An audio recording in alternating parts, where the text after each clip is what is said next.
parallelism in nature.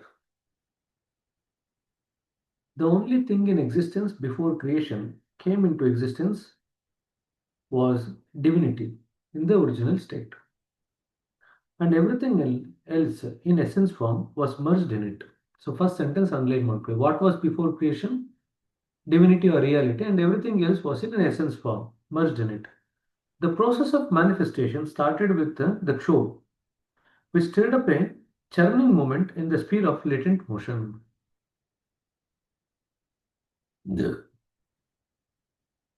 So centre ಇತ್ತು, centre ಕೆಳಗಡೆ latent motion ಇತ್ತು. ಆ ಲೇಟೆಂಟ್ ಮೋಷನ್ ಅಲ್ಲಿ ಕ್ಷೋಭ ಆಯಿತು. ಕ್ಷೋಭ್ is the churning movement, not in the centre, in the latent motion. I want you to understand the difference. The center was there, just next to the center what latent motion. In that latent motion a churning movement took place, and that is the show. The center itself is never touched by any movement. That's what I want you to understand. The center is stationary. There is no movement, nothing, no activity whatsoever. Just below the center is the latent motion. In that latent motion the show or the churning movement started. Okay, so I want you to have that clarity. The churning movement did not start in the center. It started in the latent motion next to the center.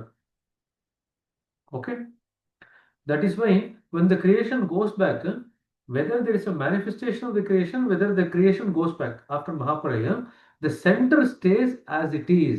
There is no change in the center, and the center is the reality. Does it make sense? All the changes is only because of the churning movement being there in the latent motion. What happens before the creation? Everything is in essence form, is in the latent motion, just near the center.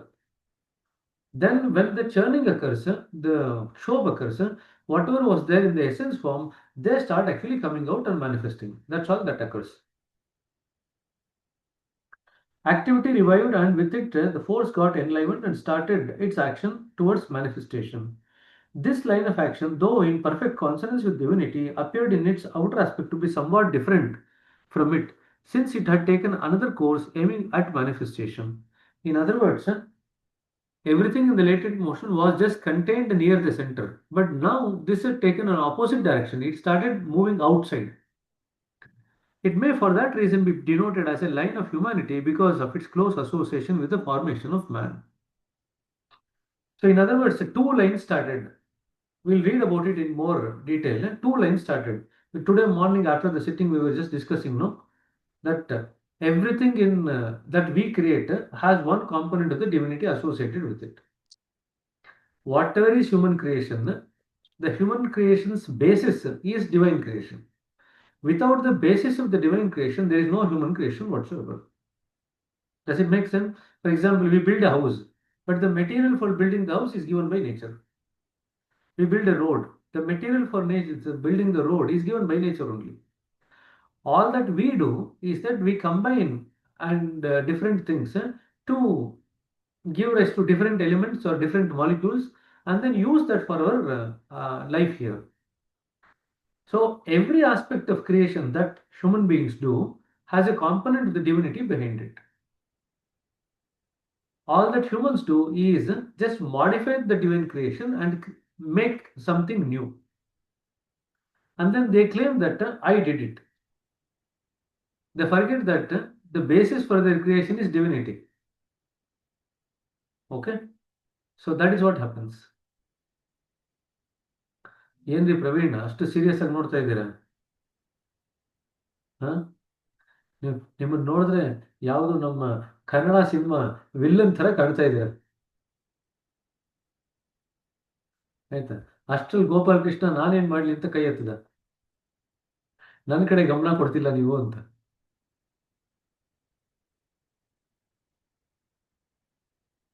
ಮಾತಾಡು, ಜೋರಾಗಿ ಮಾತಾಡು. ಅಲ್ಲ ನಾನು ಮಾತಾಡ್ತಿರ್ಲಿಲ್ಲ. I thought you were still gonna talk. So the question here is,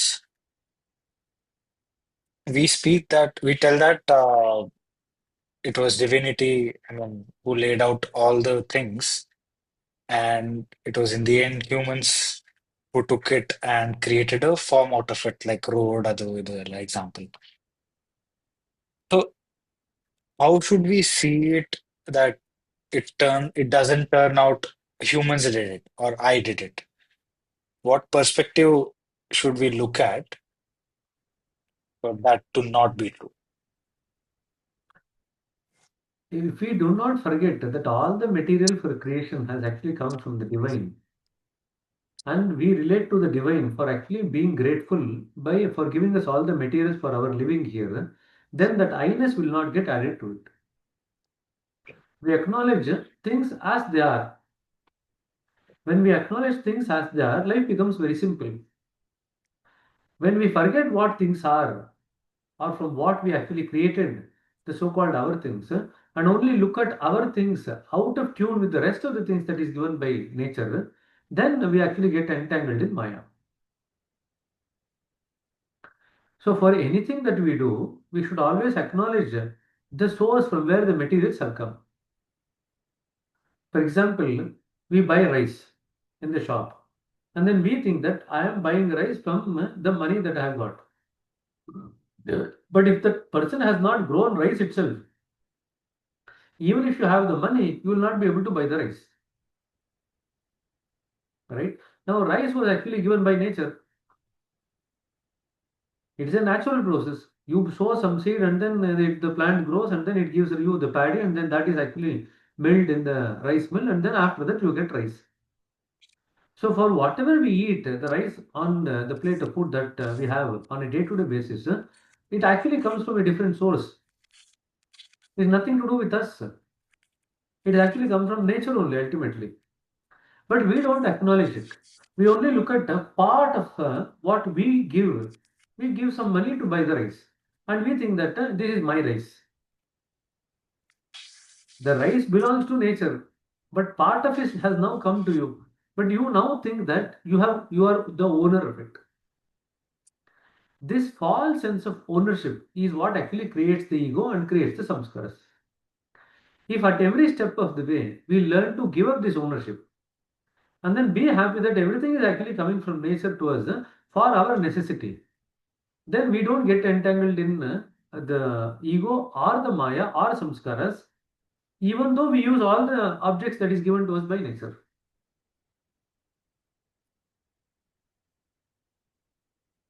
Got it. But shouldn't that human who did that take be responsible and take the credit for doing the part of job he did in sowing the seed, in taking that and bringing it to the city? You remember once what I told you yesterday? That every one of us is deficient in one or the other thing. What makes every one of us complete is the addition of divinity.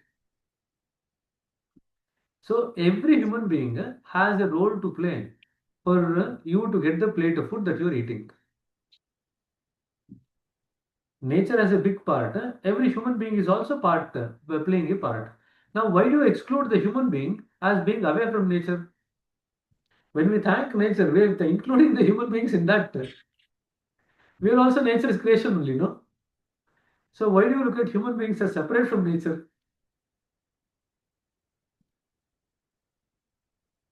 See how the idea of separateness is strong, so strongly embedded, Very true. right? If you Very think true. that I am not separate, let human beings be separate from nature. Now, if you don't allow me to fight for myself, I will fight for the sake of humanity to being away separate from nature. Very So, true. Praveen, you've all got a warrior in front of you now. A warrior who is going to fight for humanity. Not that way, but in general, this is what happens right now, right? We in out there, What is humans, the original idea? The first idea that we get? separation. Anything that you do to reinforce the idea of separation, you are reinforcing it there. You have actually taken birth only to get rid of the idea of separation. That's the only thing that we are supposed to do. Everything that we do is actually immaterial. If you can get rid of the idea of separation, then you have achieved your job. Then no more life and death here on earth for you. or anywhere else for that matter. Then the job becomes very easy. You will go back to your original realm.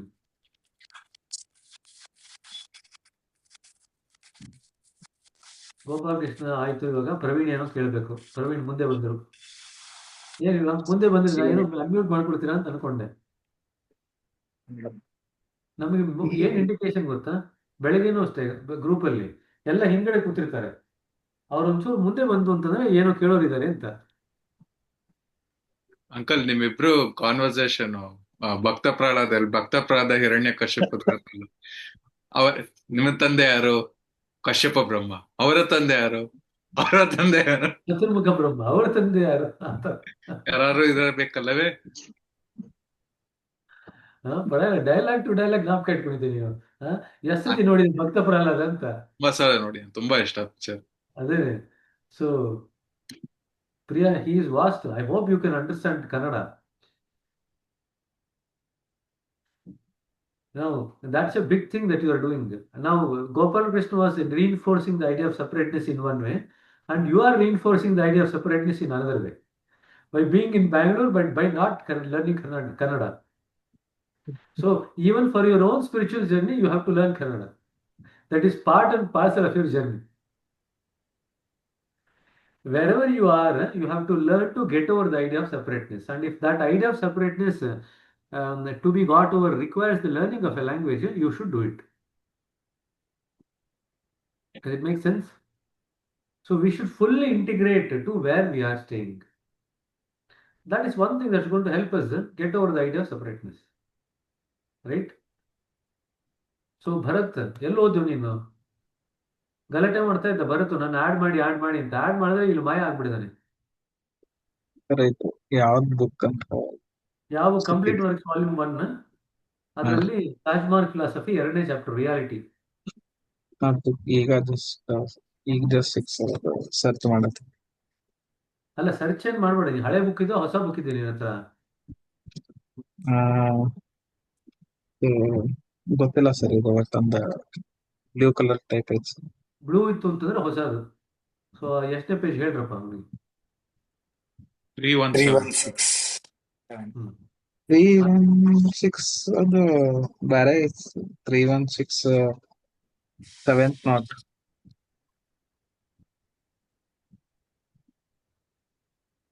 ಏನಾಯ್ತು? ಯಾವ book ಇದೆ ಗೊತ್ತಿಲ್ಲ ಹಂಗಂದ್ರೆ. In 316 we have a new book, Parallelism in Nature ಅಂತ. 316 complete works volume 1 Babuji. 316 speciality ಏನು? ನಂಬರ್ದು ಯಾರು ಹೇಳ್ತೀರಾ? Sorry, not a disciple of Ramanujan.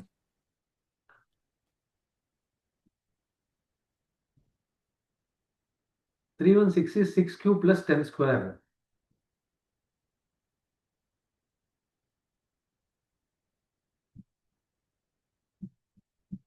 Six cube is 216. 10 square is 100. So 316 is 216 plus 100. So 6 cube plus 10 square. Hey, ಈ ತರ ಎಲ್ಲ maths ಮಾಡ್ಬೇಕಪ್ಪ. Maths is an accurate science. ಅಲ್ಲ, doctor ಇಂದ ನಾವು ಮ್ಯಾಥ್ಸ್ ಕ್ವಶನ್ ಅಂತ ಎಕ್ಸ್ಪೆಕ್ಟ್ ಮಾಡಿರ್ಲಿಲ್ಲ. ಏನೋ ಒಂದು ಡಿಫ್ರೆಂಟ್ ಆಂಗಲ್ ನೋಡ್ತಿದ್ವಿ. ಆಯ್ತು ಗೋಪಾಲಕೃಷ್ಣ, ಮತ್ತೆ ಏನೋ ಪ್ರಶ್ನೆ ಕೇಳ್ತಿದ್ಯಾ? ಮರ್ತೋಯ್ತು ಆಕ್ಚುಲಿ. ಒಳ್ಳೇದಾಯ್ತು ಬಿಡು. ಹಿಂಗೆ Bharat brother, by the way, it's 20 pages from the start of Sahajmarg philosophy approximately. Page ನಂದ್ರಲ್ಲಿ 378 ಪೇಜಸ್. 317 ಇದೆ ನಿನ್ನ ಹತ್ರ? ಪರವಾಗಿಲ್ವೇ? 78 378. ನಂದು ಹಳೆ ಬುಕ್ 378 ನಂದು. ಹಳೆ ಬುಕ್ ಇಟ್ಕೊಂಡಿದ್ದೆ ಹಾಗಾದ್ರೆ, ಹೊಸದಲ್ಲ ನಿಂದು. ಸರಿ ಹಾಗಾದ್ರೆ. ಸೊ ಆಕ್ಟಿವಿಟಿ ರಿವೈವ್ಡ್ ಅದೆಲ್ಲ ಆಯ್ತಲ್ವಾ? Both the lines are now in motion action. So there is the line of divinity and the line of humanity. They both run in parallel. Initially when they start, they start from the same show, but two lines actually start forming. They're running side by side parallel to each other, but since creation was the primary objective at the root, the line of humanity began to acquire predominance and everything including man began to assume a tangible form. though the subtlest at the stage. In other words, the line of humanity became the base of the entire structure, but its action remained subject to the dormant actions of the line of divinity which ran along parallel to it. So the proper working of the force went on bringing out forms and shapes. As a matter of fact, humanity could never have worked out so well until unless it had proceeded along in conjunction with divinity. In short, humanity set itself conjointly with divinity running parallel to it. So basically, ಎರಡು line of creation ಇದೆಯಪ್ಪ. ಒಂದು line of divinity, other one is the line of humanity. But the line of divinity is always impacting on the line of humanity. And the humanity line always also impacts, counter impacts on the line of divinity. ಜ್ಞಾಪಕ ಇದೆಯಾ? ಒಂದ್ಸತಿ ನೀವು ಮಾತಾಡಿದ್ವಿ. We had spoken about once. That all the yagnas, yagas and the havanas that we do, we actually give power to God. And God in turn give the things which are necessary for our sustenance. So we both are actually working in tandem with one another. We're all part of the same creation, but within that creation, you have this cycle where we support one another. Does it make sense? So the God depends on the humans, and humans depends on the God. Humans give God what they require for their sustenance and getting the power, and God give humans what they require for their sustenance. Okay, so but human beings are having far more freedom than gods. Human beings can actually get over the realm of the God and go towards the center. Gods do not have that freedom to do. They are appointed persons of nature. It's like gods are like government functionaries. They are given a certain post and responsibility. Say, for example, there's a riot going on or there's a demonstration going on in the street. The armed lords or common man have the freedom to either participate, not to participate, how much to participate, when not to participate. All freedom are there. But a policeman who is actually deputed by the government, appointed by the government, deputed on the duty to actually manage the disturbance, have no such choice. Does it make sense? So, like the common man is the one who elects the government and gives power to the government, and in turn, the government actually works on the welfare of the common man. Very similar is the structure between humans and gods. So, it is the humans who give power to the god.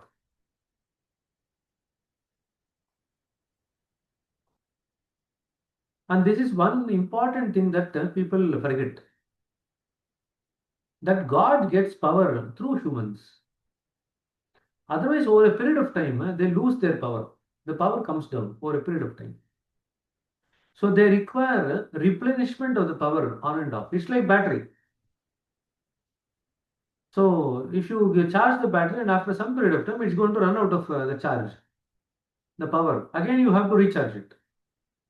So gods are like that. And the recharging ability is by humans. In that way, we are far more powerful and stronger than gods.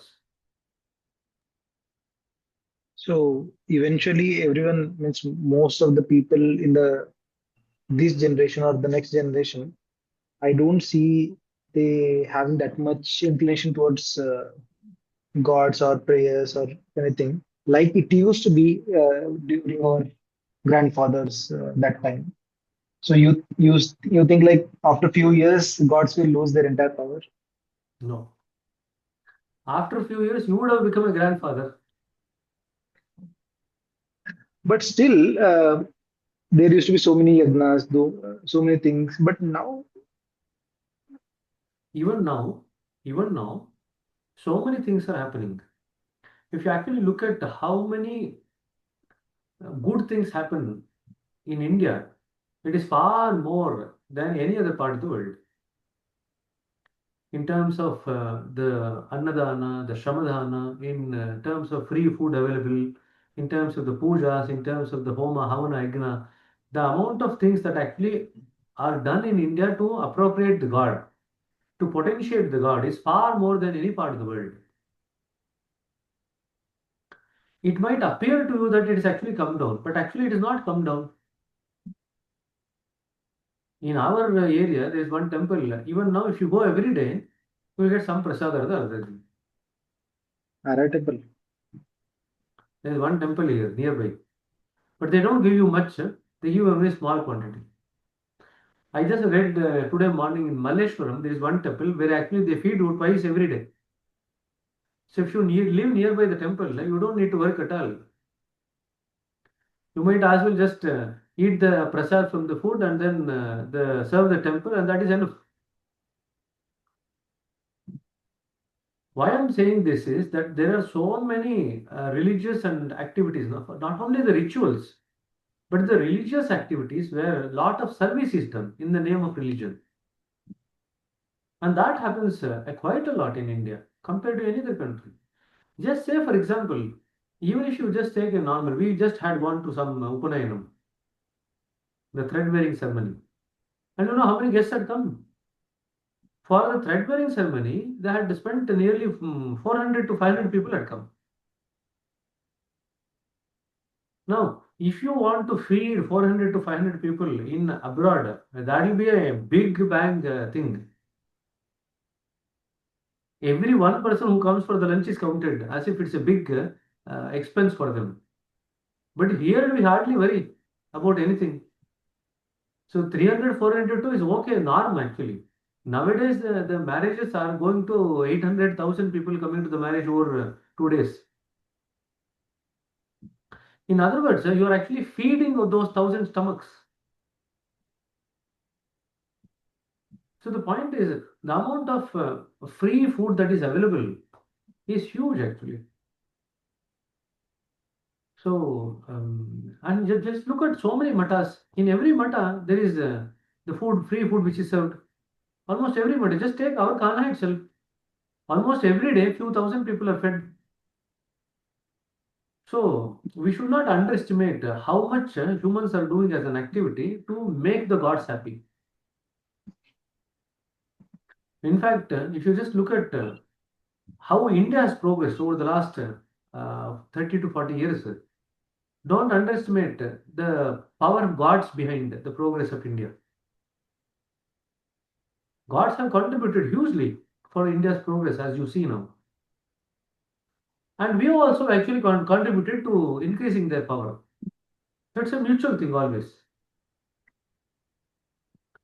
India suffered a lot because we had gone into the tamasic phase of journey where we could not actually potentiate the god or make the gods more powerful.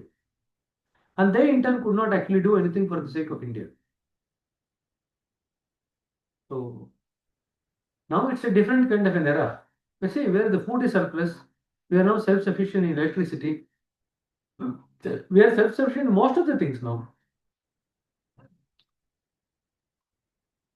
And in many areas, we actually export the surplus that we've got. So India is going back to its original condition where they used to power the gods, and the power of gods used to have a positive impact on Indians. And now the spread of our own mission is a very simple example for you where the gods are in tune with what is supposed to happen. If you read 44 Whispers, every other sage of the past are working for to make India come up again. Because without India leading the world, spirituality will not take center field. India has to take the role of leading the world. It is inevitable. If they want to establish spirituality on earth, India has to take the lead. And you're all the warriors for that. That's what you're getting prepared for. Not warriors with the sword, but warriors with the Sankalpa Shakti. That's what you are. That's what you're going to learn now. So you are going to be warriors at a finer level. Warriors for spirituality, not just for warriors for materiality. So materiality in consonance with spirituality. That is what we want. We don't want materiality without the influence of the spirituality. So we want an India which comes up materially also, but on the basis of spirituality. That is what we want. Okay. So, and that is what you are all getting trained to. Okay. And material does not mean this material.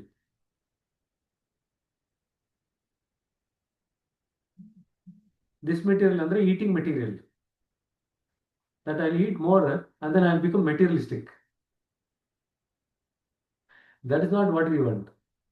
What we want is a balance between materiality and spirituality. Not only the balance, we require an integration between the two. It should be a seamless integration. The spiritual progress should have a positive impact on the material progress. The material progress should in turn feed the spiritual progress. Does it make sense? So then we will create superhuman beings on earth. And that is what Daji wants. Daji wants a totally different kind of a generation with a different vibrational field altogether. And they will change the face of earth.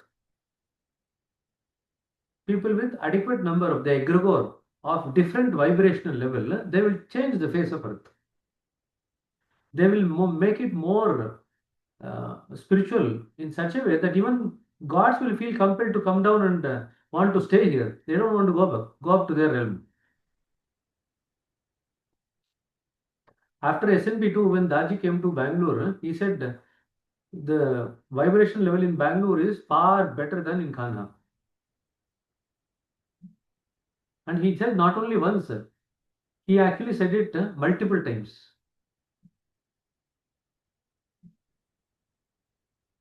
Okay. So now the SNP3 wale should have more responsibility for creating even more finer vibrations.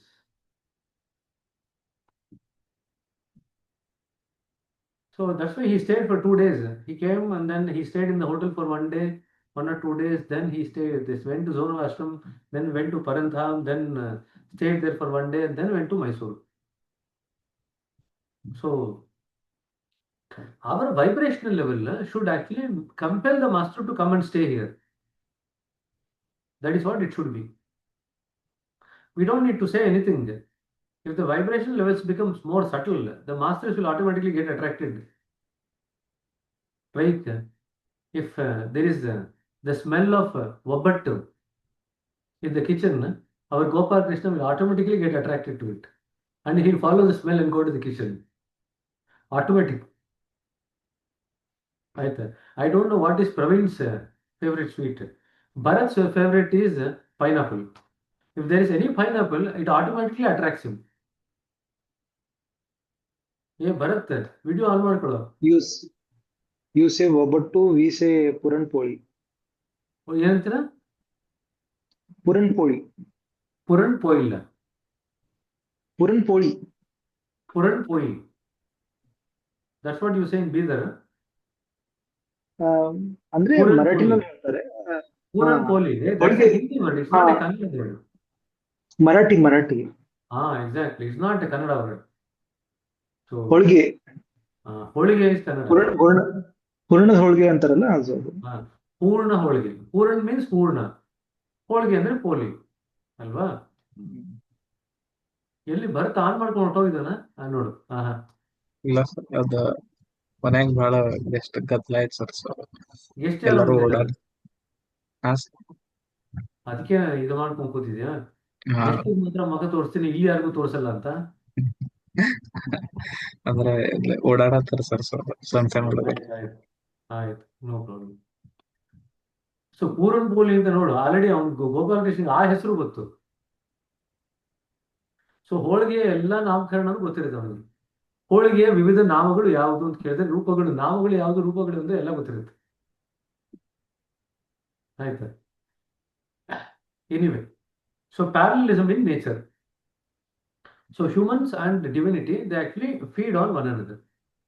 Okay, but the center is beyond these two. Remember that. The center is beyond the line of humanity and the line of divinity. Okay. Now, the action went on multiplying, and man, along with everything else, began to assume a grosser and grosser form. Everything in the composition of man falls under the class of humanity, with divinity at the root of all and everything. It is for this reason that they say that God is within man, and the same view is held by almost all religions. Thus, our ultimate purpose can be served only when we keep pace with divinity and link it up with our line of humanity. And since both have come down from the one great God, the Absolute, humanity too, like divinity, was in the purest state when it started. The force of activity in it was but nominal at the time. It was, so to say, in a sleepy state. The jerks caused by actions and counteractions began to stir up a sort of wakefulness, and variations and contradictions began to come to view. Heat and cold made their diverse ways, promoting formations. All these things entered into the composition of man, and he became a conglomeration of all these things in existence. All that we now have to do is to bring them again to their original state, or in other words, to restore them to the state of poise and tranquility, so as to keep it with the link of divinity. The only way to accomplish it is by introducing into them proper moderation, and that is what we do in Sahaj Marg. This is the secret of nature which I have exposed herein in order to bring people to a full understanding of the real meaning of complete divinization of man. So, when we go back to the state of poise and tranquility, we are in line with divinity, which is at the base of the line of humanity. ಸರಿನಾ? ಇದಕ್ಕೊಂದು simple example ಹೇಳೋದಾಯ್ತು ಅಂತಂದ್ರೆ 5 line ಹೇಳಿರಿ. They are the 5 sheets. ಆಯ್ತಾ? You keep one stick across these 5 sheets. The line below the sheets, the line below that stick is humanity. The line above the stick is divinity. So 5 lines ಹೇಳಿದ್ರಿ. ಒಂದು ಪೇಪರಲ್ಲಿ ಬರೀಬೇಕಾದ್ರೆ ಒಂದು 5 lines ಹೇಳ್ಕೊಳ್ರಿ. ಸರಿನಾ? You draw one line across the 5 lines. So the part of the line below the horizontal line is divinity, the humanity. The parts of the line above the horizontal line is the path of divinity.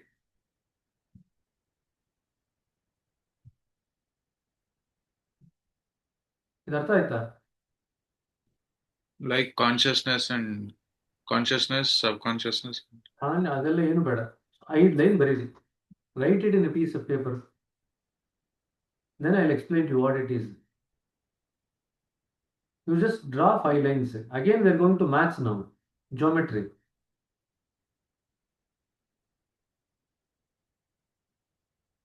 Then you draw a horizontal line.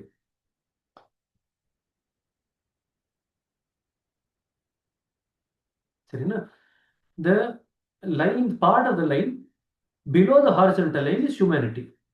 The part of the line above the horizontal line is the divinity. ಸರಿನಾ?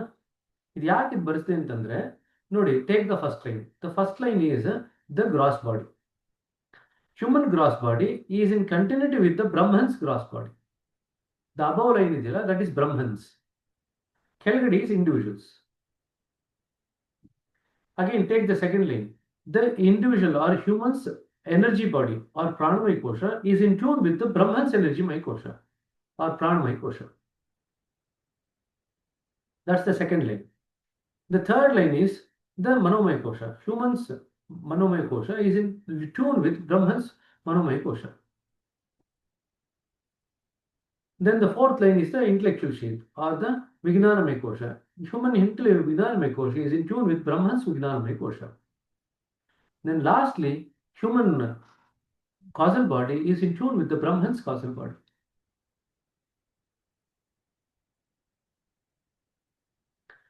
Now, when you look at the line from above, it is coming from above downwards. Okay, so from here, the energy is coming from here. As long as we are here, when we are here, we can see everything like how the divine sees. But we are not here. Most of the time, we are here in point 1. Okay. Now, for us, the world appears exactly reverse of what it is. The gods are seeing from above downwards. We are seeing from below upwards. Can you see how topsy-turvy it is?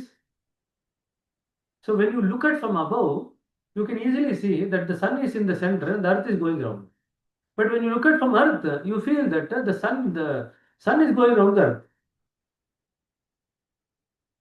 So the human view is topsy-turvy to the universal God's view. So until unless you come to Brahmanda, you will not get the right perspective of life. Because you will always be looking from below upwards rather than looking from above downwards. Does it make sense? That is the reason why it is the duty of every human being to reach the Brahmanda as quickly as possible. Then you get the right perspective of life, then you can lead a wonderful life. Now, when you are actually operating from point one, you are exactly perceiving everything ulta than what it is. No wonder you feel life is very tedious, very difficult to live. Because in order to correctly get the picture, you have to reverse everything that you experience in life. Then you get the correct picture. Babaji writes in the fifth and seventh maxim, if somebody were to do something bad to you, don't be revengeful. Now you look at it from above, it makes sense that there is nothing called as revenge. There is nothing called as bad. Whatever happens is happens for good only. So from above, it makes sense. From below, from the point one, you will look at it. Alright, this fellow did so many things to me. Why should I not actually be revengeful to this fellow? Can you see how the view is? Now both are correct from their own point of view. But the trouble is when we actually handle it wrongly because we see it wrongly, we get more entangled in point one only. So sometimes when we actually read the 10 maxims, we need to look at it. Then you might, Babaji writes, when he writes that book, that he wrote that commentary on 10 maxims from a very high state of superconsciousness. In other words, he looked at the problem of how to behave in life from the higher self of higher point of superconsciousness. From there, he said that this is how you actually interact with things in the world or with people in the world. So from that perspective, it makes sense. But from the lower perspective, where we are at point one, many of the things that is explained in 10 maxims doesn't make sense. Take all the Ramayana, Mahabharata. What is it? You always show the victory of the good over the bad. Right? Every story is that only. Every cinema is that only.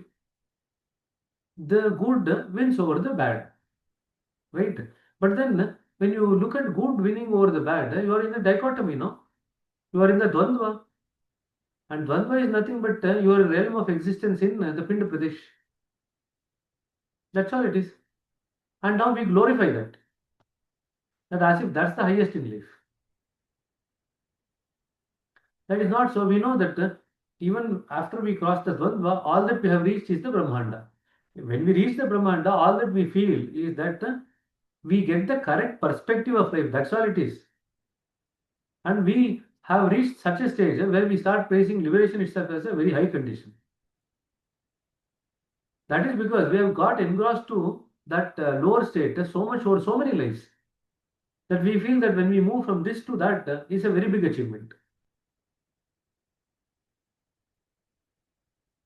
Yesterday we were talking about one example, very simple. A child, now our Praveen has a child, a small baby. Suppose he gets a toy to the baby, okay? And the baby says, it keeps the toy, it likes a particular toy, it keeps the toy, okay? And Praveen says, oh, my baby likes this toy, she always wants to play with this toy, okay? Just by saying that, and another baby comes, then Praveen says, rather than tell his baby to give the toy and share it with the other baby, Praveen says, oh, my darling, you like this particular toy, you play with this toy. You don't need to give it to the other baby. Suppose. Now, what are you doing when you do that? You might feel that you are actually showing love and affection to your daughter. Nothing wrong with it. But now, Gopal Krishna has gone to the kitchen to see search for love and affection from his mother. Now, what exactly are you doing by saying that? By We are not encouraging introducing for the children to share, you are reinforcing the likes of the baby. When you reinforce the likes of the baby without your knowledge, you are actually reinforcing the ego. See how wrongly we handle the babies, and then we fight when they become adults and they actually fight with us. Then we say that they are not listening to me only. Why will they listen to you? You have actually reinforced the ego throughout their life. Why will they listen? They will not listen. Until unless we actually teach the babies how to share things that they have got. When you teach them how to share things, you are actually mellowing down the ego. Ego will still grow because the entire society is going to handle the babies like that only. But at least by doing this, teaching the babies to share things with other children, you are actually mellowing down the ego. You are slowing down the growth of the ego. When you teach these kinds of qualities, even when they grow into adults, they will listen to you. In other words, they will learn to think for the collective whole of the family rather than just their individual self. That is what happens. Does it make sense? So we were just talking about yesterday how we actually knowingly or unknowingly reinforce the growth of the ego of the baby. Yeah. So one quality that we have to teach every baby, every child, is to learn to give and take, learn to share things with others. That's a quality that we have to induce in every child. ಆಯ್ತು. ಗೋಪಾಲ್ ಕೃಷ್ಣ ಎಲ್ಲಿ ಹೋಗಿದ್ಯಪ್ಪ?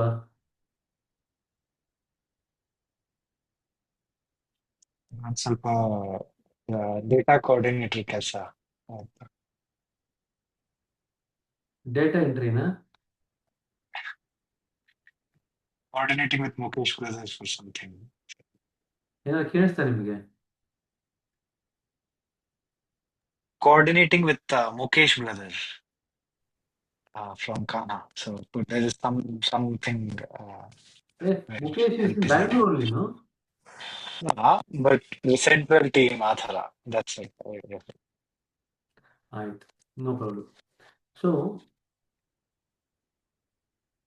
next time, Praveen, you have an opportunity to learn on the go.